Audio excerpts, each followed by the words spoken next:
পৃথিবী এক গোলাকার গিলে ফেলা ঘূর্ণিঝড়, যার কেন্দ্রবিন্দুতে গাঁথা অসংখ্য পরজীবী অস্তিত্ব। বেঁচে থাকে কেবল আরেকটা হৃদয়ের ধ্বংসাবশেষে পুষ্ট হয়ে। এখানে মানুষ নয়, প্রতিটা ছায়া এক একটা ছুরির ফলার মতো অবচেতনার মাংস ছিঁড়ে নেয় নিঃশব্দে।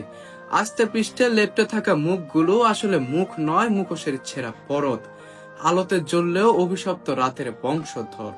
এখানে আসলে কোনো মানুষ নেই, আছে রক্তশূন্য আচরণ, আছে পলিথিন মোড়া বেদনা যা ভাসে শূন্যে জ্বলন্ত উপগ্রহের মতো।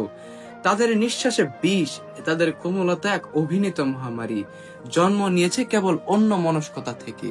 তুমি কাঁদলে তোমার চোখের জল এক একটা নিউক্লিয়ার ট্রিগার, কিন্তু যার জন্য কান্না সে ছিলই না, ছিল কল্পনার এক গর্ভজাত এক পাশুটে প্রেত।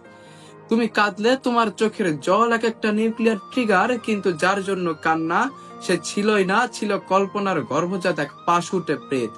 সে শুধু ছিল একটা অভ্যাস, কোনো ফান্টম যার অস্তিত্ব একমাত্র তোমার মস্তিষ্কের লবেই। তুমি ভালোবেসেছিলে একটা অনুপস্থিতির ভাস্কর্যকে। তোমার শোক সভায় যারা এসেছিল তাদের হাতেই ছিল ফুল নয়, ছিল নিঃশব্দ বিষক্রিয়ার ভেজা শোক ছুরি।